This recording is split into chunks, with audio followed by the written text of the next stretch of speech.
ನಾಯಕನಹಟ್ಟಿ ಹೋಬಳಿಯ ಗೌಡಗೆರೆ ಗ್ರಾಮದಲ್ಲಿ ವಿದ್ಯುತ್ ಅವಘಡ, 7 ಮೇಕೆ ಸಾವು.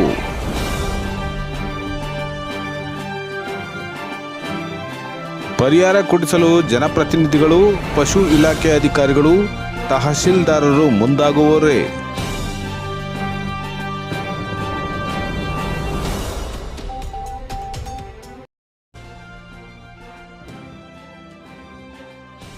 ಗೌಡಗೆರೆ ಗ್ರಾಮದ ಉಜ್ಜಿರಿ ತಿಪ್ಪೇಸ್ವಾಮಿ ಎಂಬುವರು ಎಂದಿನಂತೆ ದಿನ ಬೆಳಗ್ಗೆ ತಮ್ಮ ಮೇಕೆಗಳನ್ನು ಮೇಯಿಸಿಕೊಂಡು ಸಂಜೆ ವೇಳೆಗೆ ಮನೆಗೆ ಬಂದು ಅವುಗಳನ್ನು ರೊಪ್ಪದಲ್ಲಿ ಕಟ್ಟಿಹಾಕಿ ತಮ್ಮ ಮನೆಯಲ್ಲಿ ಊಟಕ್ಕೆ ಕುಳಿತಿರುವಾಗ ಏಕಾಏಕಿ ಮೇಕೆಗಳು ಕಿರಿಚಾಡಿಕೊಂಡವು.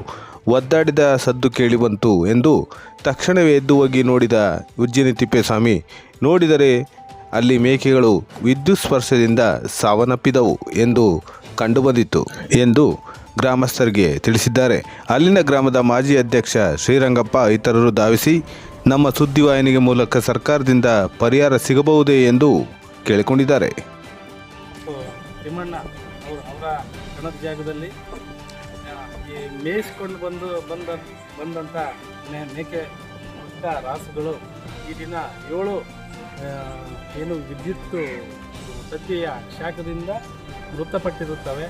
ಹಾಗಾಗಿ ಸಂಬಂಧಪಟ್ಟ ಇಲಾಖೆ ಈ ಬಡ ಫಲಾನುಭವಿಗಳಿಗೆ ಏನಾದರೂ ಒಂದು ಪರಿಹಾರನ ಒದಗಿಸಬೇಕು. ನಮ್ಮ ಶಾಸಕರು ಮತ್ತು ನಮ್ಮ ತಹಶೀಲ್ದಾರ್ ಸಾಹೇಬರು ಮತ್ತು ಇನ್ನು ಪಶು ಇಲಾಖೆಯಿಂದನೂ ಸಹ ಏನಾದರೂ ಅವ್ರಿಗೆ ಬಡವರಿಗೆ ಅನುಕೂಲ ಮಾಡಬೇಕು ಅಂತೇಳಿ ನಾನು ಈ ಸಂದರ್ಭದಲ್ಲಿ ಹೇಳೋಕ್ಕೆ ಇಷ್ಟಪಡ್ತೇನೆ.